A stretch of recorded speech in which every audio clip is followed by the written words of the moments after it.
Good evening, everybody. I'll just introduce the speaker and then we'll make a start.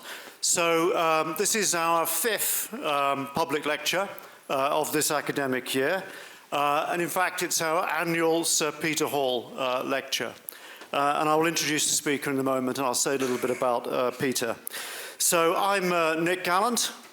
I've got it written here. I have to remind myself who I am. Yes, I'm Nick Gallant. I'm a professor here at the Bartlett School of Planning, and I convene these public lectures.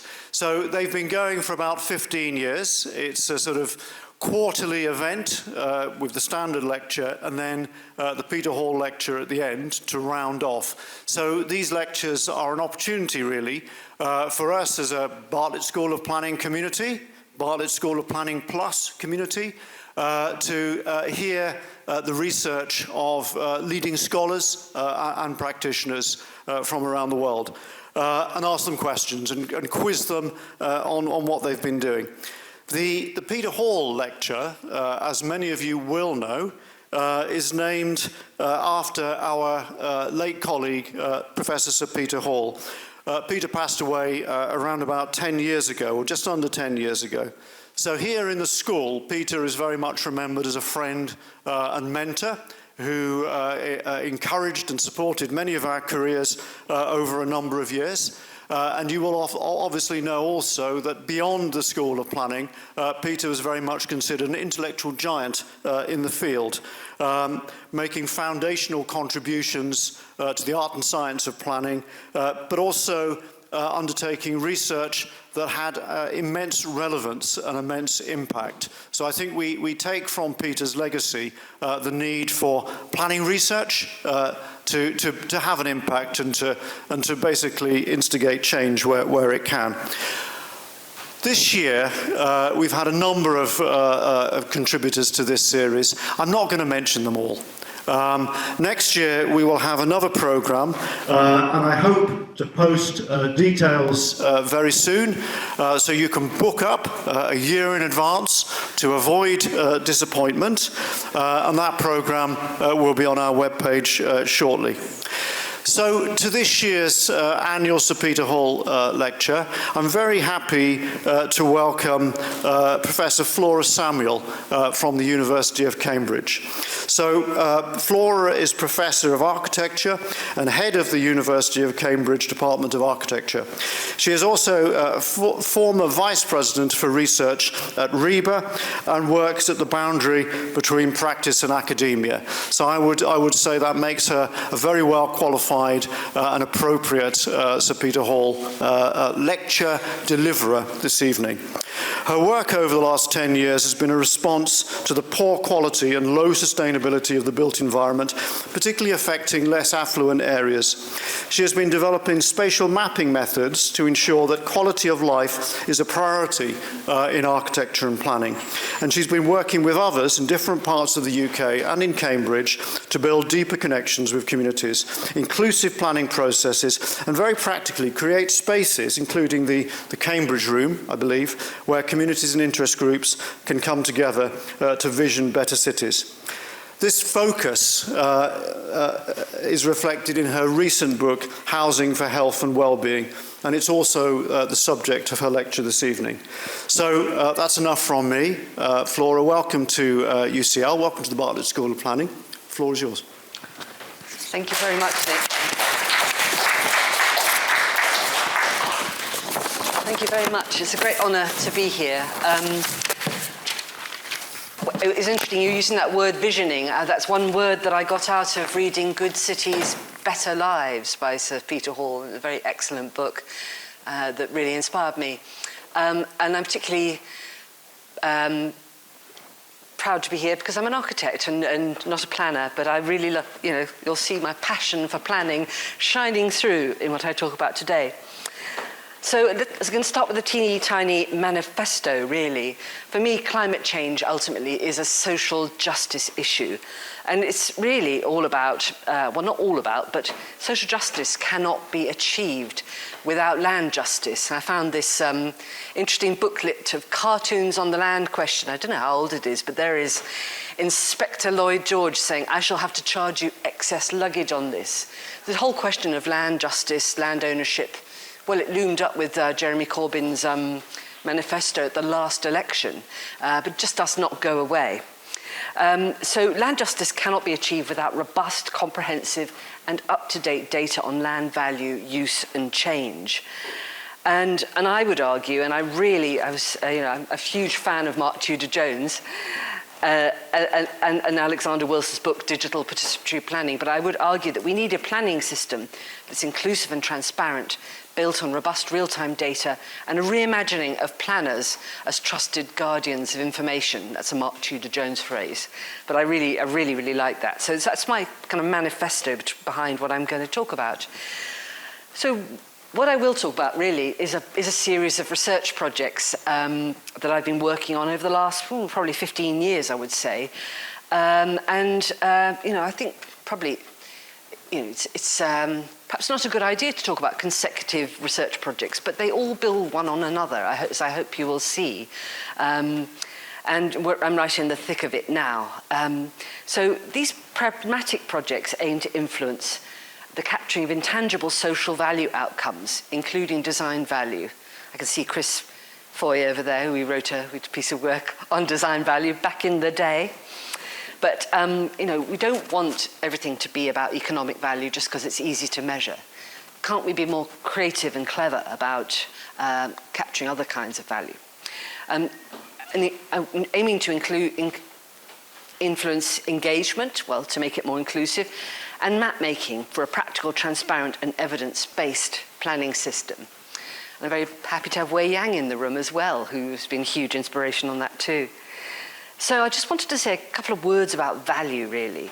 So I was happily being a Le Corbusier historian for many years of my career. I wrote 5 books on Le Corbusier. And then this building was built at the end of my road in Cardiff. And it was like, how could a building so bad be built there? And I wrote to the architect to complain, and he wrote back saying, well, good design costs money.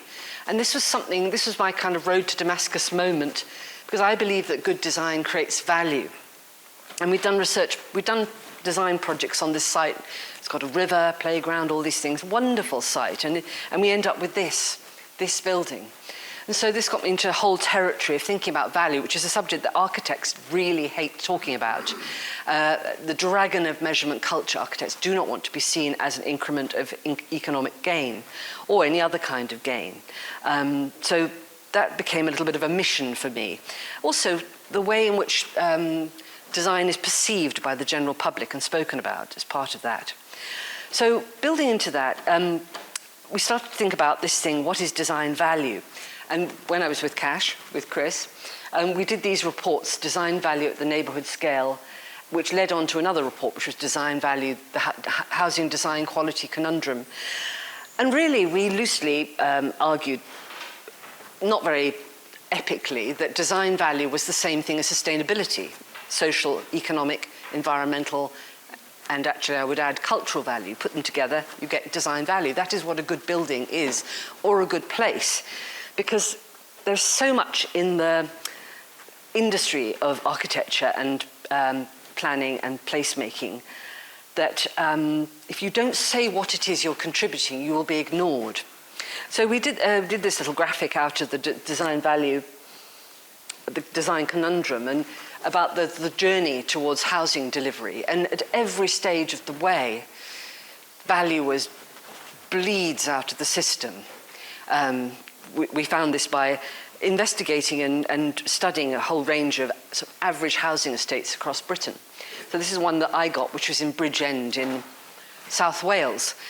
And here, design value was bleeding out the system because the highways officers recommended, it wasn't law, but they recommended that every bedroom should have a car, including the baby's cot room. So this is what you get left at the end of that story. So it was quite a journey we went on then, really, to see why average housing is so bad. And it was happening the same time as Matthew's study of new build housing was going on as well. So that was really interesting. So yeah, design value. the triple bottom line of sustainability. None of this is rocket science. And this relates to the Treasury Green Book, which also is supposed to be based on economic, social, and environmental value. And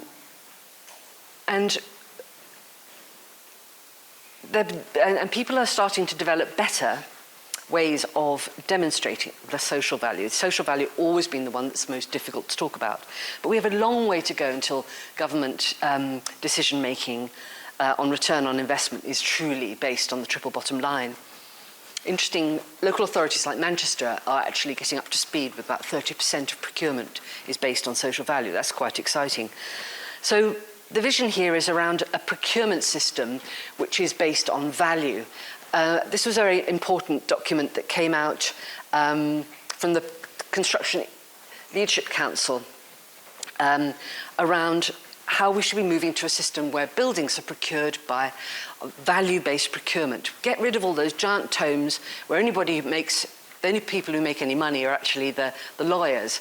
Let's actually get design teams working together to achieve value, whatever value the client actually wants. And sort of some experiments in this zone suggest that buildings procured that way come out faster and they come out cheaper. So this value toolkit work has been going on with the Construction Innovation Hub, trying to develop a method and a platform for procuring for value. And I just mentioned here, Anglia Water is a company that all the decisions, the way it procures buildings, everything, are based on the customer outcome, the values that the customers have. Now, it's going to take an awfully long time for the building industry to move to this value-based procurement format. And it's related to the way that the building industry and the construction industry captures data or doesn't capture data about its performance. But the vision that I present today is based on a vision such as this. And it relates also to the digital twin, the idea of the digital twin city. And we cannot have digital twins that don't include in them communities and social value. But there's a whole sort of perfect storm of issues coming forward, I would say, around this issue of data. So I was working with a bunch of architects who are leading on research and practice, and they were agonized by having to fill in bids for buildings and having to say what the social value of those buildings were. The Social Value Act had come in, and they just didn't know how to express their value. And the construction industry had run with the Social Value Act and was measuring it in things like jobs for reoffenders or somebody leaving for prison for one day or something like that. But the idea of actual buildings in use having any kind of value really hadn't really been talked about. So I'm very fond, so you might say, what is social value? It's a term that's meaningless to most people, but I'm very fond of the UK Green Building Council's framework for defining social value, which implies this interconnectedness between environment, social and economic, while also sort of echoing the donut economics model. But so you really can't think of one without the other two. But somehow you've got to pull social value out to make sure that people take it seriously. So yeah, I mentioned the Social Value Act 2012 and Public Services Act. It requires people who commission public services to think about how they can secure wider economic and social and environmental benefits. And yeah, people are still tangling on how to bring it into the procurement system. So I was working with, and this is typically how I do work with, this is a bunch of practitioners and experts on social value, and we did a sort of task and finish group thinking about how architects or designers or people who had a concern for buildings in use might think about demonstrating the value of buildings in use. And we looked at a lot of literature. These are getting a bit out of date by now. The Waterways and Wellbeing is a wonderful document. And we looked at a lot of literature, and then we did you can't read this, but I just want to show that we did it, tried to look at all the different words that were used for different kinds of outcomes. Basically, everybody's saying exactly the same things, connections with nature, etc. We all know that that's incredibly important, but everybody uses different words, and they're different systems, because we live in a market-driven system where nobody's actually going to tell you what it is. But we concluded at the end of all of this that the headline outcomes were these things: connecting people, active lifestyles, fostering positive emotions, taking notice, and autonomy and flexibility. That's always a very, very key element of well-being. And affordability for the inhabitants post-completion. How to, it's difficult. Maybe that should be under economic value, but that's something very much directly affecting people themselves. And then we got a bunch of people, and we did workshops all over the place and asked them to think of post-occupancy evaluation questions relating to these social value outcomes. And this is connecting. My neighbourhood gives me opportunities to stop and talk with people regularly. I mean, this seems like very, very simple questions, but they took a lot of work. And then there's a Likert scale, because we were toying with this idea of social return on investment and the monetizing of social value, because local authorities, it was becoming all the rage at that time. I'm absolutely against monetizing of social value, because I believe it's going to be overtaken by maps. But anyway, I step ahead of myself.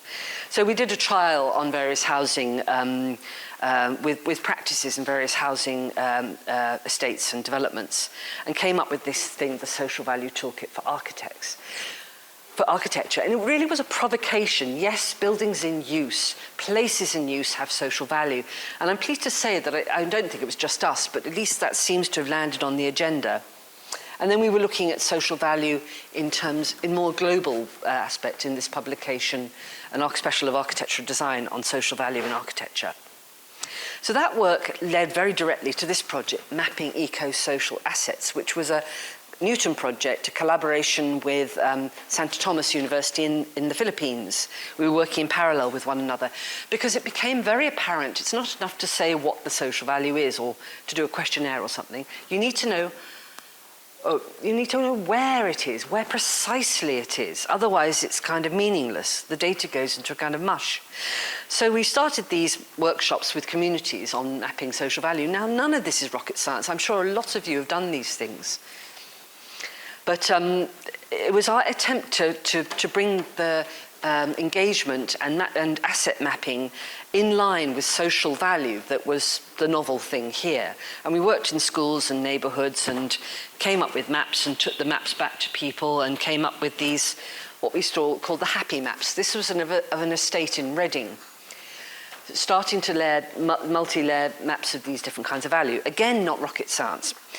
But we put them together into this, which came to be known as the happy map. And because we're always focusing on the positive, we don't want to make any sort of digital misery that stays forever in already struggling neighbourhoods. But an interesting thing that started to happen here was that the council was planning to sell off a swimming pool and to turn it into key worker housing. And the people who were trying to save the swimming pool came to us and wanted us to evaluate through the maps which was a better decision. Now, unfortunately, the council sold the swimming pool so fast, we didn't get a chance to do that. But we could have used the maps plus social return and investment to attempt to quantify these decisions. So it was obvious, because these maps were very laborious and handmade, it was very obvious that this had to become digital. So this is the next chapter in the journey. So we then got a research project called Community Consultation for Quality of Life, which was an Arts and Humanities Research Council project. And it was inspired by the time I'd been traipsing around Bridgend interviewing people, or rather attempting to interview people, because nobody took any responsibility for the bad housing that they had produced. They'd all moved somewhere else, or changed job, or become a consultant, or disappeared far away. Anyway, but I got this nice quote from a development plan manager. In consultations, people will come in, they won't read any of the information that's there. It's just, I live here, is there a site near my house? And then if you say no, they walk out. I've been doing this job for 20 years and it's really quite depressing. You can be standing in a village hall all day and then one man and his dog will come in. And this really began to alert to me the fundamental problems we have around engagement in planning. So this was a 4-year project to try and make planning consultation more inclusive and to explore why why it was so lacking in engagement. We came up with this literature review, and it seems that perhaps, well, if you talk to a local authority and they manage to hit 3% of the population with their local plan, they'll go, woohoo, I've really succeeded. Well, actually, they probably won't, because I'll be telling them, actually, you're doing really well, but they probably feel a bit depressed. But, 3% is a good rate of return for a planning consultation. So we did, a review of the literature, and it revealed, this was of the academic literature, Gavin Parker, people like that, that actually localism had not really helped at all. And in our project, we experimented with the idea of the urban room. And I'm sure you're familiar with, there's the Farrell Centre in Newcastle, which is the sort of flagship urban room coming out of the Farrell report. And it's a really nice piece of writing, again by Mark Tudor-Jones, on the urban room. And when I was head at Sheffield, we set up this, which was LiveWorks. And it's still going 10 years later, as a place for community, local authority, industry practice to talk about the future of the city. Now, the Urban Room Network, again, it relates to the Place Alliance here, and for which we're entirely grateful. In fact, there's lots of initiatives I'm going to talk about here which have its origins in this university. The Urban Room Network goes powering on, is really strong. So here's an Urban Room Network meeting in Ruthin in North Wales, which is which has an urban room. It's a rural Welsh town with an urban room, or maybe a rural room, it's all really gathering momentum. So we are, in this project, we set up urban rooms in all 4 nations, in Reading, in Edinburgh, in Cardiff, and in Belfast. And it was a lot of work. It's a lot of work setting up an urban room just for experimental month. A lot of social media stuff, a lot of publicity, but it's very exciting. And we work with there's a system, Commonplace, that you can pay to use. Many local authorities use Commonplace. And so it was our first experience of using Commonplace. And it does have a handy thing. And here we are working in Reading, where 150 languages are spoken in the local schools, that you can use it with Google Translate. So here are some women who are learning English using Commonplace in Urdu. And it has a nice interface of data gathering at the back. But we wanted more control than we had when we were using a system that, that was off the shelf. This project, we hired in community partnership managers, and the whole thing of working with this area made them so enraged. Well, in particular, Maimouna, who set up this event at the Welsh Assembly called the I Am Not Hard to Reach event. They found the language of planning and consultation so patronising and difficult and awkward and full of acronyms and everything that we learnt a lot about that, and made me very careful in this zone.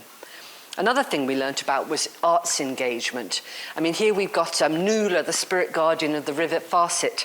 She's been released from a statue by the River Lagan to guide people through the streets of Belfast and share the city's maritime history. And we found that when we brought artists and poets and actors into the urban room, the engagement was so much, well, there was more engagement, but more than that, it was more deep. And this is the origins of something that's coming through in my work of being thin engagement, tick a box, make a statement. And we often find tick a box, make a statement, put a pin on a map. They generally don't relate to each other. To deep engagement, where you've really, really been through an experience with an artist or a poet or somebody like that, and you actually much, much better prepared to say something profound about your place. I mean, I've often had this with kids. You say to kids, what would you like in your place? And they say, I'd like a theme park. And then you have a proper conversation, and then they say, well, I'd like some affordable housing. And this is what I mean about deep engagement.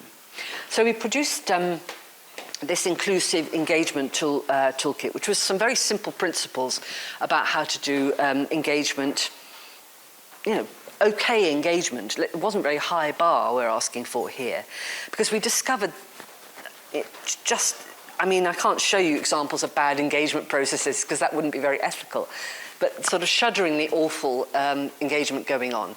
And indeed, I've interviewed developers who said we specifically go to a place that nobody will go to at 6 a.m. on a Saturday morning in our suit with our phone board, purposefully not to see anyone. And you can't blame them, because if they actually do see any of the members of the public, members of the public tend to be so angry, they'll just complain about everything under the sun, which isn't actually related to the building.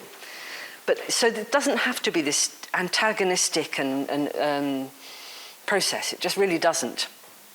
So I was working with the Quality of Life Foundation at that point, and we produced this thing, the Code of Practice, to try and differentiate between really bad engagement and good engagement, because the planning system, it all looks like exactly the same. You could be Kaizen working in Olympic Park for 10 years with youth groups there, and it will look exactly the same as somebody with a foam board on a Saturday morning. And so we were trying to get people to sign up to this, saying, yes, we will deliver engagement, excellent engagement according to the Code of Practice, or good engagement according to the Code of Practice. Just some simple things to show that you can differentiate and start building these into your statement of community involvement, which every local authority has, to say how people need to engage. So that's sort of chugs on, and I think is gathering momentum. But this project then got us thinking very hard about digital planning. And I was working with Stantec, the land use planning, very, very large company.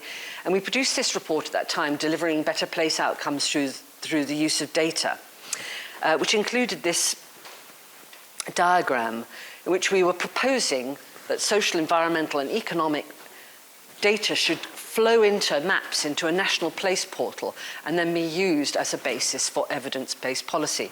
Now, this is exactly the same, or I think it is, as what Way has proposed, in a way, as a digital national trust. We need freely available maps.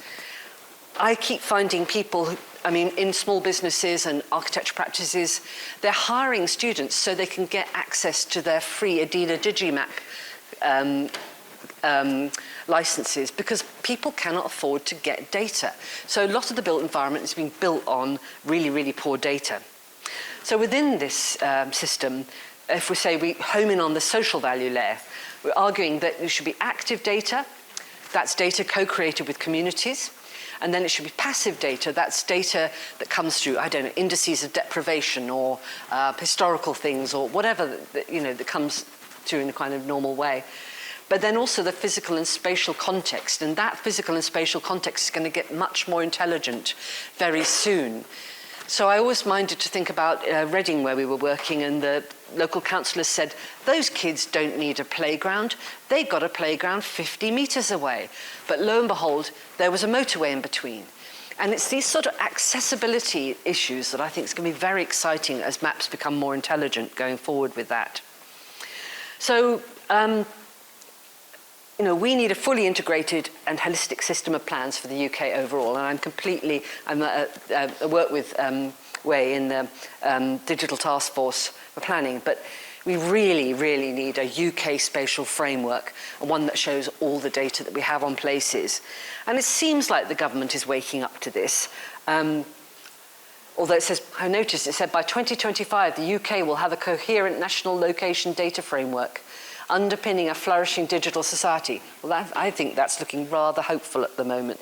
But anyway, it's a nice aspiration. We've got to get there one day. So this led to the next project, which is one I'm working on now, the Public Map Platform. And this is an Arts and Humanities Research Council Green Transition Ecosystem grant. And led by me at Cambridge, but working with Cardiff and Wrexham and Bangor University. And our mission is to change the face of planning, to have a holistic map of the UK. But we're using as our test case Anglesey in North Wales, the Isle of Anglesey, Ynys Môn, which is there, in case you aren't aware of it. It's a very disconnected place with a shrinking population and general. It's a UNESCO-rated place as beautiful as the Grand Canyon, but really has many things, suffers from a lack of jobs and average wage of 17,000 and things like that. So this is the team, which is a massive team to be doing in 2 years, this project, about 30, 35, 40 investigators. And we're saying, we want people to imagine an inclusive, trustworthy and transparent planning system based on data. And we are we are wanting to make a prototype, a free open source prototype that will enable people to start doing this, to enable local authorities to make this digital transformation. And one of the first stages in this process is a report that we're developing with Scott Orford at Wizard, the Welsh Institute of Social Economic Research Data in Cardiff, on the way that local authorities use their digital data, building on Way and Michael Batty's really excellent work, adding some more material to the story. So Isle of Anglesey is a fabulous place. And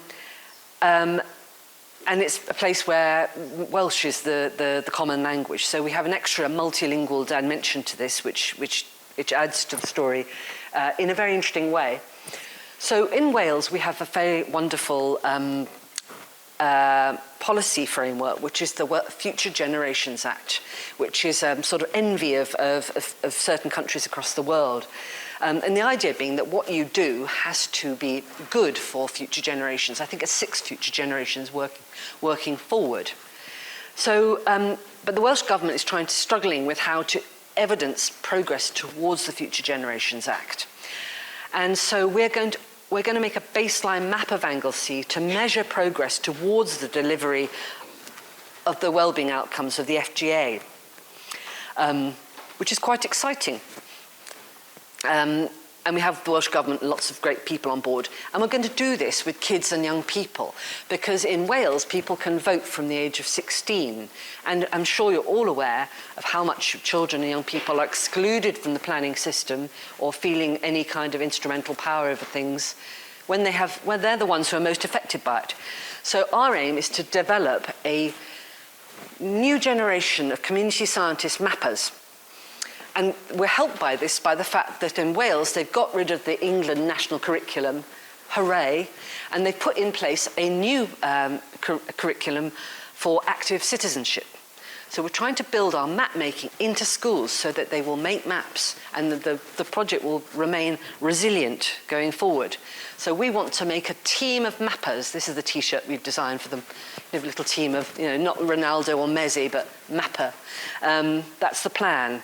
And part of the project, we've hired some bards. Now, bards are a very distinctive part of Welsh culture. If you've got a kid who goes to a Welsh school, you will know that on St David's Day, people write poems and they have a bardic chair and their competitions. And bards were characters who used to walk around, peripatetic folk, and lament and spread news. And I always think when I see this painting, I always think he's going, ah! He's lamenting climate change. And that's what I always imagined we would have in this project.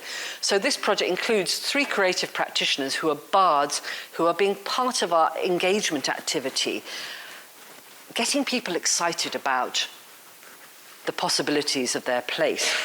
So our work package is, well, we're going to create a model public map platform. We're going to develop data layers to map the evidence landscape, including social, environmental, and cultural layers made with the community. And we're going to build a future generations map. And while we're doing that, we're going to create a customizable model for community engagement in planning with a big focus on rural areas, because there's not so much work done in participation in rural areas. And we're going to develop some novel methods for capturing impact. And the way we're capturing impact is about connectivity. We're mapping the connections between things at the start of the project, and then we're going to map how those connections have sort of flourished and grown at the end. Well, we hope they're already flourishing and growing. So it's a relational map that we're using to capture impact. And we're really hoping to develop the UK digital participatory planning ecosystem by hiring, about 20 young people getting involved in making maps. So it's one of the the GTE projects are a huge investment in design research. And so we've realized that a lot of the processes and the things we're up to on this project have to be quite designerly. And the way that we express what we're doing, the graphics and everything, we're experimenting that, consulting with people. How do we do it better? How do we do it better? And working with kids and young people to make a new symbology for maps. What do kids and young people value on the map? What do they want to see on the map? What will help them get out of the house? Because actually Anglesey is one of the terrible problems of obesity, despite being such a beautiful place. So we're making our maps, we'll make a data sandwich. I'm told in America these things are called stacks, but I like sandwich better, sandwich. And then we're going to move to these sort of layered, intelligent maps. And we're going to do this in workshops with schools, in kids in schools, and also with events. So this was a workshop we did for designing our rural roaming room. This is our new concept, the rural roaming room. With architect Piers Taylor of Invisible Studio, we've been working with kids, thinking about what this space should be, something that travels around the island, like a selfie site, something to attract attention, something to get people excited, something people can contribute to. And so there's a huge tradition on the island of weaving and with the rushes from the fenlands, there's fenlands on Anglesey. We rather like this image of a sort of moving baskets. And the sort of concepts are developing around what this rural roaming room is like. Suddenly jumps into rhino or something and then looks a lot more inhumane. But this thing will come around and we're going to be putting it in what are being called the voice places, the llais, I hope I said that correctly, which are going to be little mini festivals that pop up around the island because because the island is poor, there's very little for kids to do in the summertime that's free. So we're going to have these little festivals which are going to be activated with actors, somebody saying, hello, I'm, we're playing with subjectivities here. So there will be actors acting out being a bog or a fenland or a rock, or something to get kids thinking, looking really hard at their places. And then at the end of it to be able to start making some hopefully more deep and thoughtful contribution to the maps. So while all this is going on, because it's a crazy big project, Scott and the folk at the Welsh Institute of Social and Economics Research Data and they've done wonderful work on Literary Atlas of Wales and all these sorts of things. They're experimenting with how you might use icons on maps and so on. And this is just a really early basic experiment, just using clip art or something for a tree.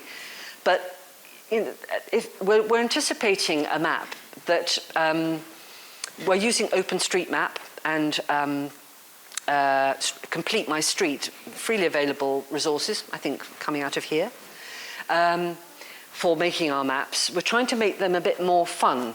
And so I got quite excited by that map over there because I started imagining a map like a children's book. And we have lots of teachers and people on board. I think it's quite exciting that we could make a map that almost becomes like a very exciting storybook. We'll see where that goes.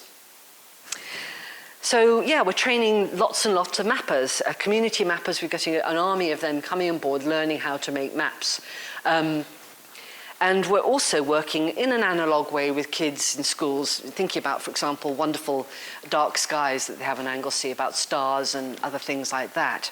So watch this space for the products of this project. And if you're in Anglesey, please come and join us in the voice places.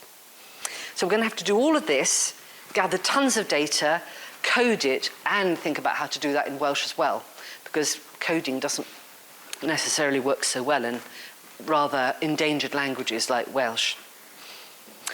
So this leads me to my last project, which is the Cambridge Room, which is all these projects, they're just one thing leads to another. So Cambridge is a very fraught place. I'm sure you're aware, Gove has come along and dictated that housing should happen in Cambridge, even though there's no water. There's just it's so expensive. It's the most unequal city in Britain. So there's real challenges in Cambridge. And people are always wanting to develop stuff there. So it's very hard for the public to get involved. So I shared a tweet with Wendy Blythe of the Federation of Cambridge Residents Association. Community consultation, try wading through 10,000 pages of Greater Cambs Planning Services local plan focused on employment growth. So many growth arcs impacting Cambridge, not just Oxcam Arc. Well, they've given up on Oxcam Arc now anyway. But you cite this process of consultation. Where is the public in this? It's so difficult for members of the public to make sense of the information and to actually say anything sensible going forward about how they want their places to be. So the maps that we're making in the public map platform, the idea there is a lot of work around making very legible, transparent data that people can understand, that's attractive, and people trust. So this is part of the whole story. So we had a competition for what this thing, the Cambridge Room, would be, inspired by our experiences in on the way here. And Allies and Morrison came up with this nice concept of things. I particularly like this little, you can't see it, there's a little tiny Cambridge Room on legs walking around, because we're going to pop up across the Fens and in Peterborough and all sorts of places like that. And I'm busy, for my sins, setting up the charity at the moment. We've got local planning councillors on it. Anglia Ruskin University, quite a diverse group of things. And the principles that we want to work on are local scope. Well, we're working up across the Greater Cambridge up to Peterborough. An integrated approach. We want a big picture approach to the built and natural environment issues, fostering debate, helping communities and others make sense of what's going on and bring order to the many types of initiatives that are on the go. And we want to be independent. This is very important. We want to be trusted and independent. And I can tell you that is quite a difficult thing to do, because part of the business model of the Cambridge Room is that we will do planning consultations, high level, good quality planning consultations for developers and others. But which developers should we work with? This is something that we're tangling with at the moment. Of course, we're going to be we're going to widen participation in planning and make an inclusive physical and digital place for people to come together. Particular interest actually in neurodiverse communities. Very little experimentation's gone on in that area. We did some experimentation, but neurodiverse folks are pretty much excluded from the whole consultation business. So we're really, really going to think about how to make the room as inclusive as we humanly can. And we want to have creativity with there. You cannot do planning consultation without the arts, theatre, music, song, poetry. I think there's a whole new world. I mean, the whole world for the arts and humanities here. I mean, the arts and humanities are struggling like mad at the moment to find and cuts and so on. But I think, and they're all moving to AI and thinking about digital humanities and things. But I think there's a world for the creatives, and a new role and a new opportunity for creatives in making these rooms happen. And that memory, this is one of the most important things about the Cambridge Room that I'm realising as we get involved in these planning initiatives in the city. Well, one developer will be working on one area, another developer will be working on another, but they don't really talk to each other. And so we are going to start being a sort of knowledge base of the different consultations that are happening across the city, so they can speak to each other a little bit more. But more importantly, we will remember a consultation that happened 2 years ago, and we will be able to say that the community at that time felt this, and we will be able to say these communities were consulted with, and we will be able to say, be careful with that community because they've been they're suffering from having their knowledge exploited and dragged out of them, and they got nothing back. Nobody ever gave any feedback to them on what was going on. So we want to be a collective memory for consultation in the city, and we're starting with our first, when we pop up in the Grafton Centre, if anyone knows the Grafton Centre, it's a shopping centre in Cambridge. We're going to start off with an exhibition of community activism in planning in Cambridge over the last 50 years or so, and there's been a lot. So we just want to share knowledge and support the development of an inclusive network of community members who play a key role in collecting data on buildings and places before, during and after construction. Because in an ideal world, co-creation would be communities involved right at the start of the planning journey, even before the sites are redlined to say this is going to happen. Communities should be there. They should be there all the way through. They should be there through construction, and they should be there into post-occupancy evaluation, and they should be providing data on the buildings in use. And that would be the virtuous circle of working with communities. So we're also working with Democracy Next, who are an international organisation looking at citizens' assemblies across the globe, and they've had a call out recently for cities to do experimental citizens' assemblies around planning, which has had a very good response. but we're interested in how we use citizens' assemblies in the context of Cambridge, particularly with children and young people.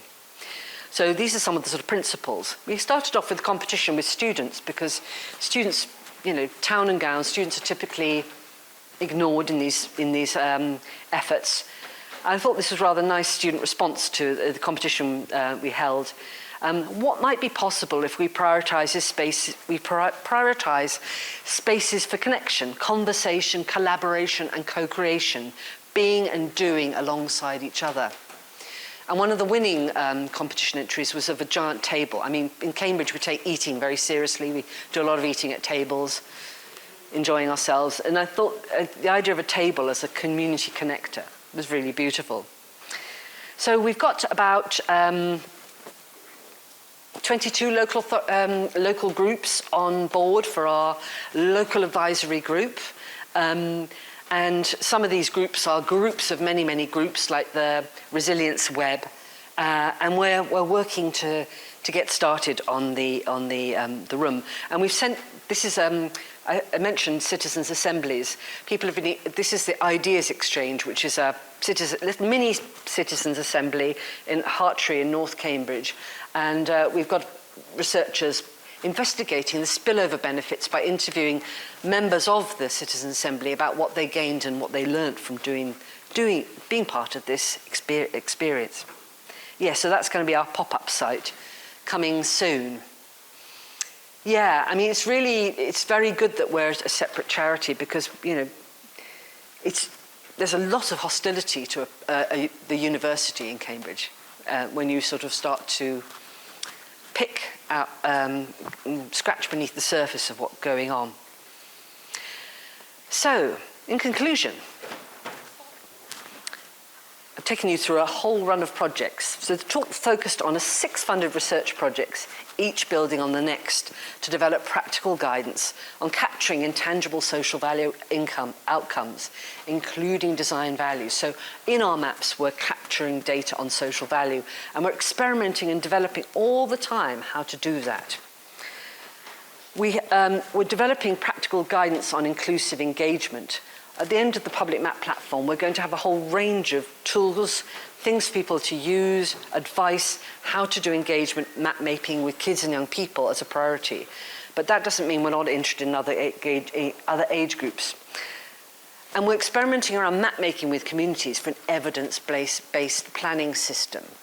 I believe, and I'm that we could have a system that works with participatory budgeting. I think Newham Council's experimented with this, Reykjavik in Iceland. Maybe maps could be a way of voting, especially as things become much more tight and say most of Cambridgeshire is flooded. There's going to be some hard decisions to make on what gets retained and what gets allowed to sort of go underwater. So yeah, we've got some hard decisions, and I think maps will help with that.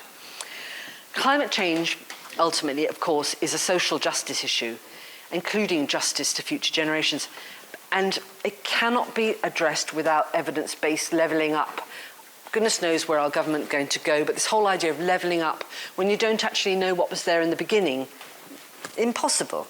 You've got to have an evidence base as a starter, the place to start. But this requires the development of comprehensive data maps to improve access to information on the distribution of value, social, environmental, cultural, and economic.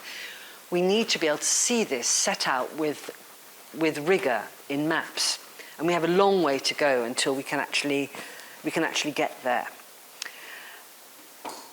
I mean, I hope that I'm sure some of you have read books like Invisible Women, and started to see how fraught the whole usage of data is, what a political issue it is, and how there's just a very scary thing going on at the local authorities at the moment because they haven't got any money and they can't get into this data game. So very large companies are coming along and saying, we'll give you money if you use our data for the next, 20 years.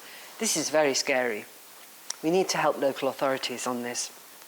But all this in turn requires investment in planning and planners.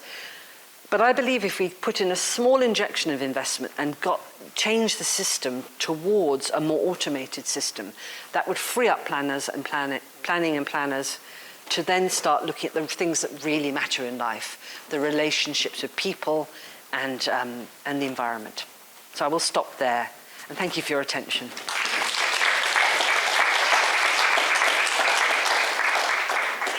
Flora, thank you very much for a fascinating talk. You are a planner. Am I? You are definitely a planner. We want to sort of bring you into the fold. Oh, thank you. I'm honoured. There is an opportunity now for questions. I suspect there will be some. I'm going to go to Daniel first because I saw your hand go up very rapidly. If you've been at these events before, you will know that I've always been calling for these microphones. They don't work. So I'll stick with this one, or I'll try and make this one work. But if you have any questions, put your hand up. I'm going to come up, hand you the microphone, so that we will be able to record what we say and Flora's response. Thank you very much. Do you need to press anything? No. Okay. Thanks very much. Really interesting talk. Lots of very inspiring examples. I was interested in the map making, the layers, the sort of good maps, the happy examples. If I understood correctly, you didn't want people dwelling on negative things because these towns already had their problems, but surely without knowing what those negative things are, you can't then address them and improve the situation. You don't need to improve. Yeah. I mean, it's a really interesting point, and everybody immediately defaults to wanting to collect the negative. But there's a book, I think, as David Clapham wrote about this, how, I can't remember where, but there's research that's shown that if you tell a negative story about a place, it hangs with the place and it depresses the place. So I've always been very adamant in our work that we always tell a positive narrative of place. And focus on the things that bring joy. I mean, when we were doing the project in Reading with the communities, they'd say, oh, you'd ask them a question, or they'd start off by saying, they wanted to complain about needles and dog mess and all that stuff. But actually, then you start talking about, well, where do you see nature? And then people get very excited to talk about the heron that they see on their way to work or whatever.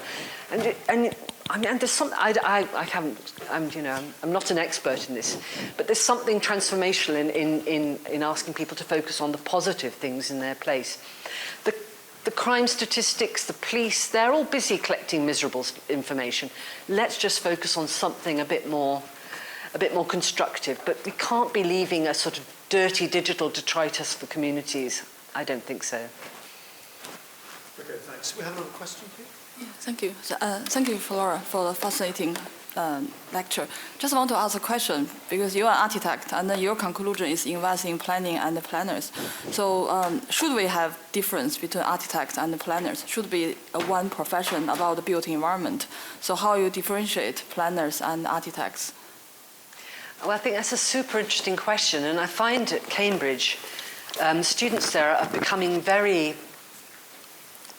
they're very anti actually building anything these days. And it's all about much better use of resources and space. And it's just sort of like architecture and planning. Architecture is becoming much more around processes with people and events with people. And I imagine that's what planners would do if they were freed up to do creative things. So I don't know. Traditionally architects deal with buildings and planners deal with space. And I wrote a book called Why Architects Matter, and I think that the sort of names of professions are going to be defunct. And might be defunct. I know people from institutions here. Depends on how they're framed. But I think that people will coalesce around the services that they deliver. So planning participation can be delivered by planners or architects or artists or creative practitioners or social workers, but that's their specialism. I think it's going to become more around the services that are delivered than the name. That's my guess. But I don't think it's healthy thinking of them separate, really. I think it was very naughty of me to call you a planner and try to claim you. Oh, now I feel fully chastised. Thanks very much for your talk, Flora. fascinating work you're doing with the sort of Cambridge Urban Room. And urban rooms seem like a great idea, but one that are really difficult to sort of sustain over a long period of time. They pop up and then they disappear very quickly. You mentioned very briefly your business model, and you sort of suggested that you've got a business model that's going to keep it going. I just wondered whether you can say more about that. How are you going to fund this new room? Yes. Well, I should say that Sheffield Liveworks has stayed open for 10 years, and I suppose Sheffield Liveworks has become the impact arm of Sheffield University. So there's a model in there for that. In Cambridge, there's so much development work and so many very lucrative projects, and the land value is high. So we've been written into the local statement of community involvement. We're very excited about this, saying that if you want to do innovative and exciting consultation, you need to do it through the Cambridge Room. So we've been written into the local authority statement of community involvement, which all of a sudden developers are ringing up and saying, well, we were told we ought to talk to you, so that's quite nice. So I'm hoping we might actually be able to deliver services. It's an interesting thing about whether we're in competition with other consultation people who do this stuff, but I noticed in Cambridge that people doing consultation in Cambridge are always coming from London, or they're not from the place at all. So that's part of the thing about being memory in the place. So I'm personally feeling quite optimistic about being able to keep the Cambridge Room going. But how would you do that on Anglesey? That's the question, where there's a completely cash-strapped local authority. The planning space has to be something with a very different business model, offering a very different set of things. And that's what I suppose that's what we're investigating with the public map platform, because we've got to bring in more money to help it to be resilient going forward. So watch this space. But thank you. So much of this urban room work is, thanks to you.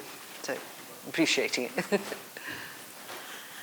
Hello, good afternoon. Thank you, Professor Flora, for presenting your work. I'm a public health community outreach worker working for a local authority, and I work with emergent communities. And I would like to hear a little bit, how will you be addressing language as a barrier, making sure that you include everyone, and what is the strategy, making sure that they are participating confidently without any fear of their immigration status, please. Thank you.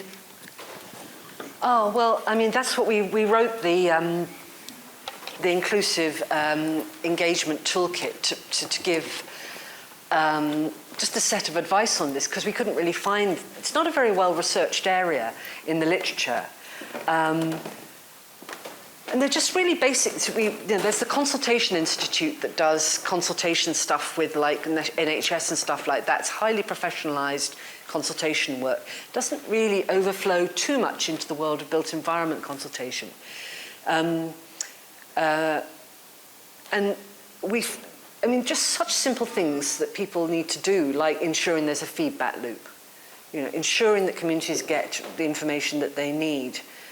Ensuring that language is good, and that's hard, as we discovered with Maimouna in Cardiff, who was so offended by all the language. Ensuring that the amount of information is well designed and not overwhelming, as we found working with autistic kids in Reading. Ensuring that there's there's still paper-based, face-to-face ways of doing consultation. Digital just doesn't work for everyone at all. And we found that when we were doing urban rooms in, say, Reading, we actually became a haven, a place for old people to come and tell their stories of place.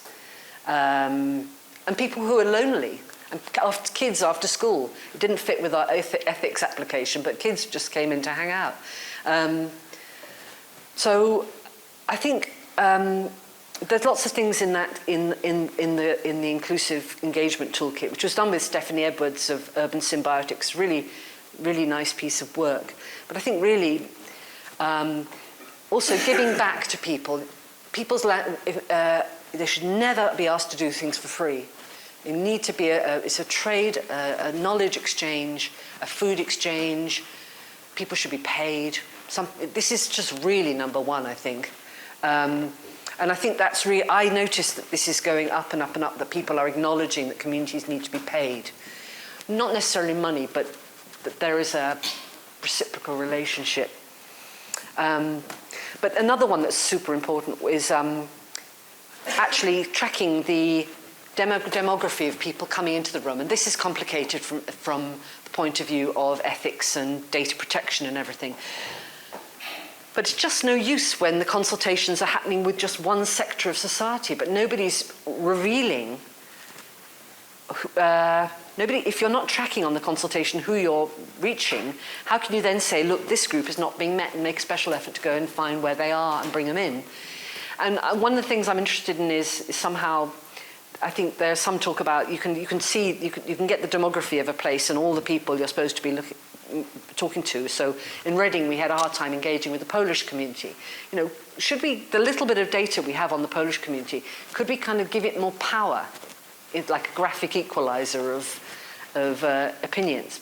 That's got to be done with great care. So I don't know, there are many things to do, but I suppose the number one is treating people's knowledge with respect and you know, making it a knowledge exchange. Thank you for a provocative and interesting presentation. Today, across Britain, probably with the exception of Cambridge, there's a distinct lack of confidence in town and country planning as a practice. And I think there are two reasons for that lack of confidence. One, those who participate in consultations struggle to see the link between what they say and what happens on the ground, big time.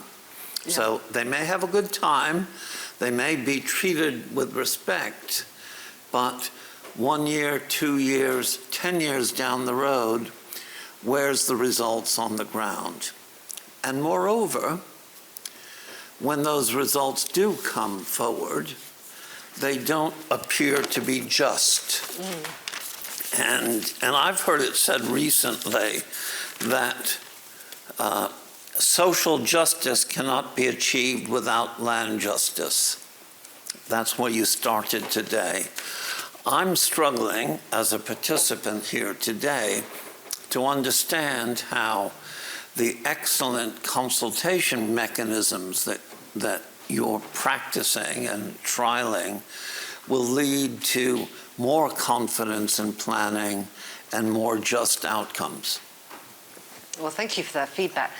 So my emphasis on land justice is that, that we don't actually really know what's happening in the land. We don't know what's happening. We have very poor maps, they're incomplete, and they are not holistic.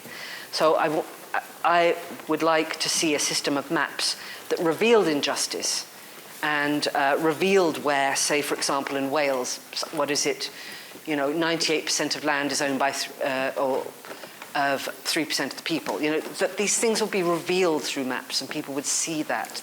That's for me why the maps and land justice, social justice, that's where it comes together. And I completely agree with your point about engagement actually resulting in action. I'm interested in history of planning and architecture. And back in the 60s and the 50s, they were saying, how does the information from consultation get to the architect's pen? And that's still, I want to do research on that. I'm quite excited at Cambridge to actually go into workshops to actually find out how the people doing the consultation actually get into the design. Because I think personally, from what I've seen, an awful lot of consultation happens here, and none of it is communicated to the designers or the practitioners, because it's just done by PR companies. And that, I think this is a really fundamental problem and a gap that we need to explore better. As for restoring faith in planners, I think that if we could automate some of the planning processes, make them less subjective and quicker. Because the slowness of planning process is such a terrible hindrance in many ways. and don't get, a lot of planning process is actually run by the highways department inadvertently because planners can't get to the highways department and all that stuff. But if we could free up planners to do more, to be these guardians of data, to talk to people, to find and to try and actually be custodians of place and for the public good. The R in RTPI, the R in the RIBA is because we're supposed to be producing public good, is it not? So I would argue that actually being custodians of information, balanced information, might be a nice start. I don't know if that answers your question, but that's what I'm aiming for. Hi, Flora. Very insightful lecture. Just on the comment that colleague down at the front just said, many years ago, a former US vice president said, the right to be heard does not automatically include the right to be taken seriously. I'll leave that one with you. On your point around planners, I was quite struck in one of your earlier slides, you were talking about planning professionals. And there's quite a striking contrast between the work you're doing in Anglesey and in Cambridge and those approaches. With the approach that planners take, are we turning out the wrong type of planners, is my first question. And the second point is, general election has just been triggered. What one thing would you like to see the political parties commit to in their manifestos? Well, I think that planners I don't know much about planning education, but from what little I know, I don't think planners receive much education on participation and working with community. And I think from the planners I've spoken to in local authorities, it really worries them working with local communities. And I think that they can't hide in a cubbyhole. I suppose it's very difficult for them because when the moments they do come out and work with the public, it can be really very stressful and sort of antagonistic situations. So, yeah, I think I hope that this generation of planners, they're getting fully trained up on GIS. They're fully committed to sustainability, and they have a vision for planning. And its transformation, which I think is slowly chugging. It's chugging in the right direction. We're at the bottom. But I think it has to be about public good and environmental good. And so much of planning now has been very much on enterprise areas and economic growth areas and this, that, and the other. Can't we just make sort of holistic places that balance out these different kinds of value that are needed? So I don't know if I answered your question. In terms of the one thing for, after this lecture, I would have to say, manifesto, a freely available, open source, reliable, trustworthy system of maps. That's what we need. I think based on this lecture today, but I'll go and think about it as well. I mean, I personally would like a land tax system, but I think that's not very likely to happen. I think we'd all like a land tax system, actually. I think also, just to go back to this issue of planning education and what we actually do, I keep looking at Pablo here, Pablo Sendra, my colleague. There is very active engagement with communities in some parts of planning education, particularly here in the Bartlett School of Planning, because we are the best, of course. We're going to take 3 more final questions, and then we will reward you with some wine. Okay?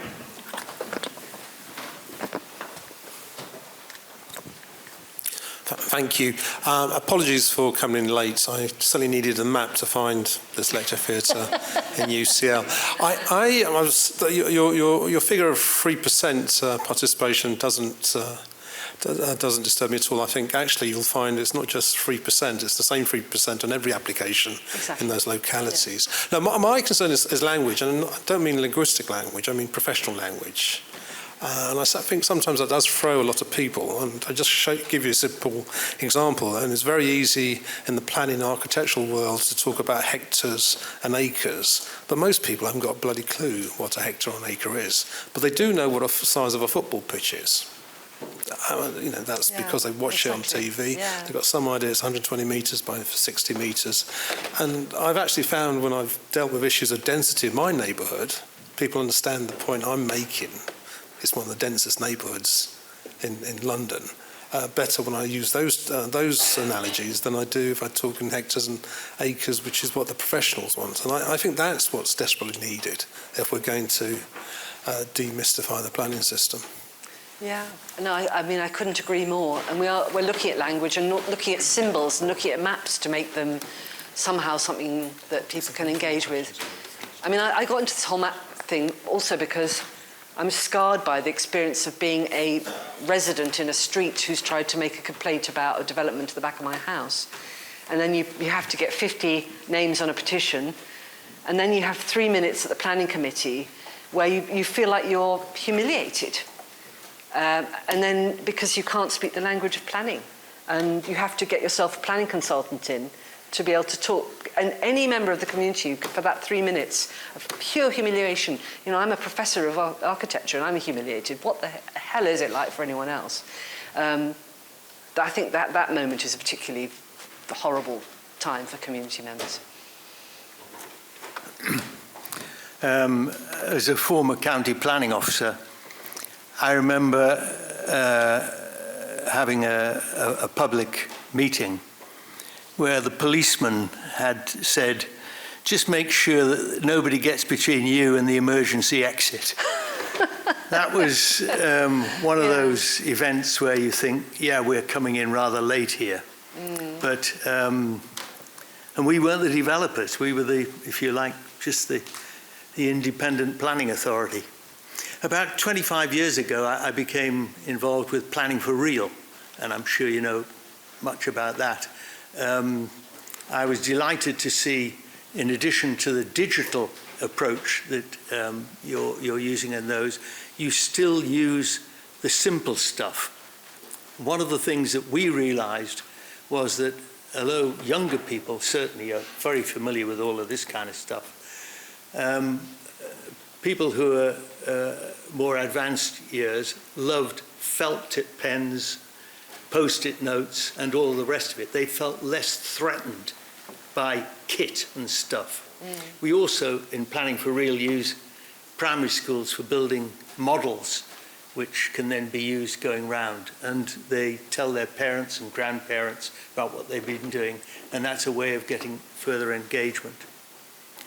Another aspect of work that we did with Robin Grove White, if you remember him from Lancaster, was we had focus groups and we paid people, but we used the university as the honest broker.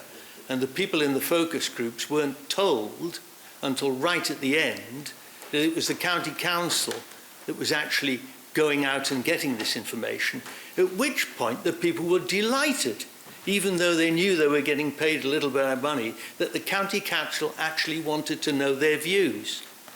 But I entirely endorse what Lee said, which is that the plan, which you said, the planning system takes so long that people actually, at the end, just feel fed up because, you know, things have moved on and, you know, well, we weren't listened to. My question, though, quickly, is have things changed in terms of data and information? In 1990, we commissioned a study, this is in Hertfordshire, and we found that data was being collected by different agencies for different administrative boundaries over different time periods.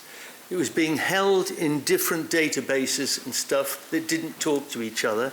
And back then, quite a bit of it was actually just in maps, in tanks, not even digitized.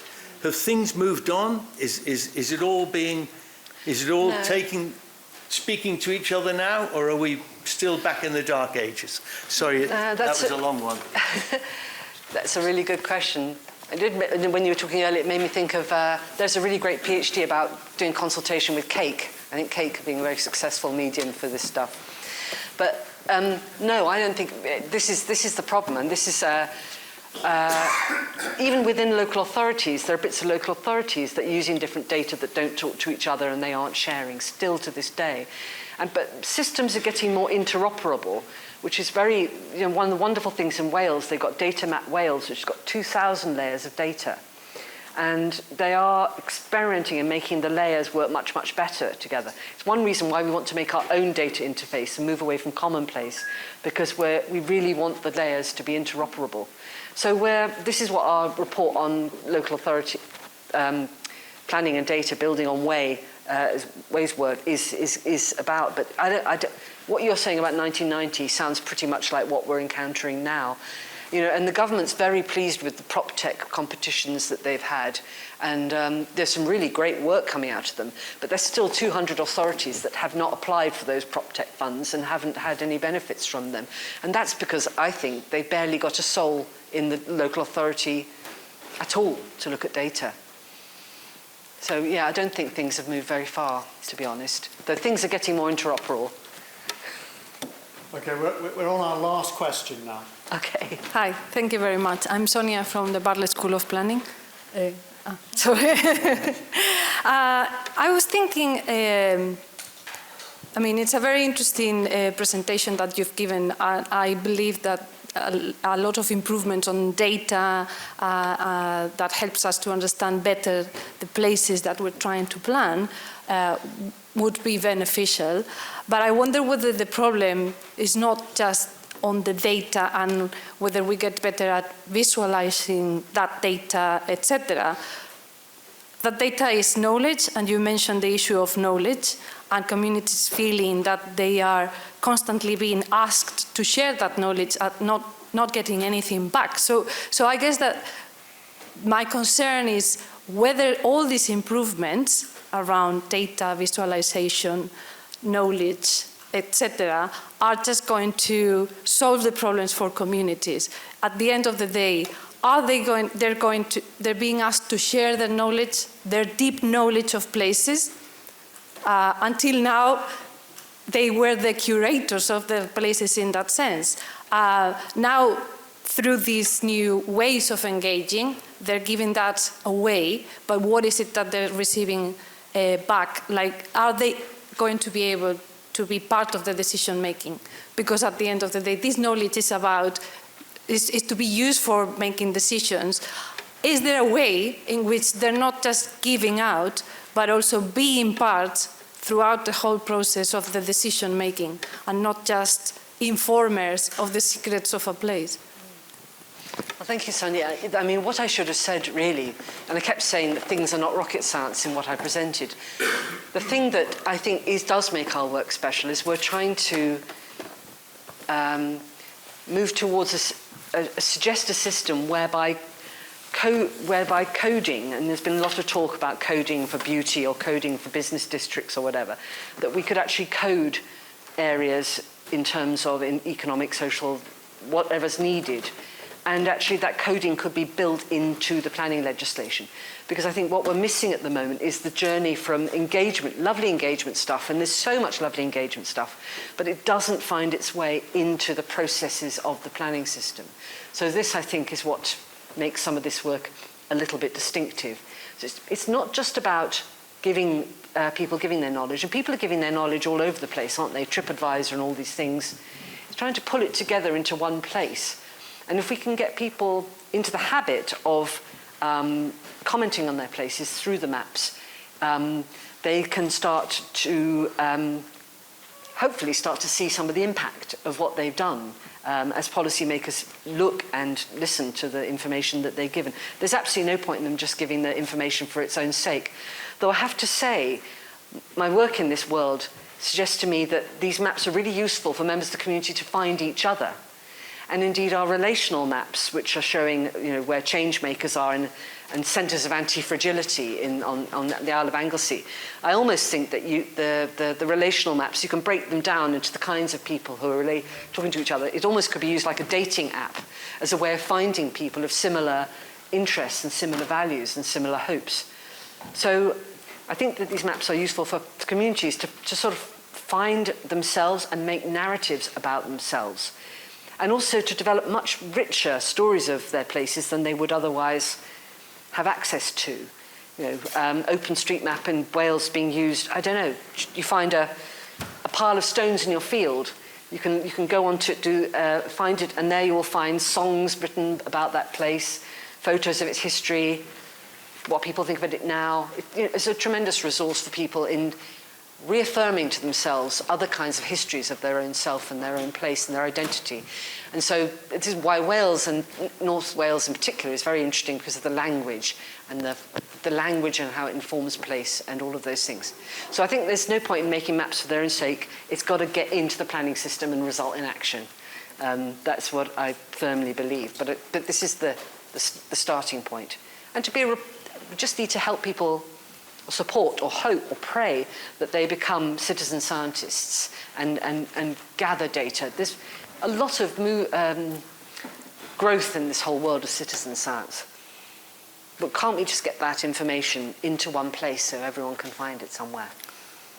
So I lied about that being the last question. Oh, we no. have one more. Oh, well. Okay, I think it kind of relates to what you were just you were just saying. So as an architect that teaches participatory planning and does consultancy for local authorities on participatory planning and co-design, something that I face a lot of times is that local authorities want a lot of kind of like numbers on the amount of individuals they're engaging with. You have to engage with 500 individuals or something like that. And that relates to that debate between thin data and deep data that you were talking about, that sometimes consultations are skewed towards thin data because consultants want to kind of like get the 500 number or something like that. So, and that relates a lot to to us academics when we hesitate between qualitative data or quantitative data. So do you have a hope on this digital participation to bridge that gap between thin data or achieving a great number of inputs or individual participations, but at the same time having deep data and not just kind of like a lot of dots in the map that provide, I don't know, very thin information too? Well, that's a really, really helpful question. I mean, the whole issue of how many people you should engage with, if you can't engage fully with people, maybe sortition is a better way, and that's one of the things we're investigating in citizens' assemblies. But what we're experimenting with in the Welsh project is how can you make song and poetry and music, how can you build them into the maps? How can you use AI to capture sentiments about things? How can you get data out of that? When we were using Commonplace and we had a pin and we made a statement, we did a bit of coding analysis and we found that the pin didn't relate to the statement. So I think the future of consultation will it'll stop being about asking specific questions about this and that. It will be more like allowing people to express themselves in a very fluid way. And then that gets coded back into buckets of quantified information. So I'm hopeful that data science has quite a lot to offer in this regard, and that will enable us to gather quantitative data in a much more nuanced way, actually. And that's why I think there's not going to be any excuse not to gather social value data and cultural data, because it's going to be so easy. If Spotify is capturing how people are feeling across the globe through the kind of music they download, we're not that far removed from some deep data analysis of information, which asking people, which comes allowing people to respond in a deep way, and then getting quantitative information out of that. But the devil is in the detail and all of that, of course, and we've got to do that with great trust and rigor. So I think that's a really great question. I think that this is going to head that way, but hitting just numbers of people just doesn't do it at all. Okay, thank you very much, Flora, for your contribution this evening, and thanks to everybody for your questions. I feel we could go on for longer. I have several questions I'd like to ask you about bards, but I'll save that for the reception. So if we could thank Flora in the usual way.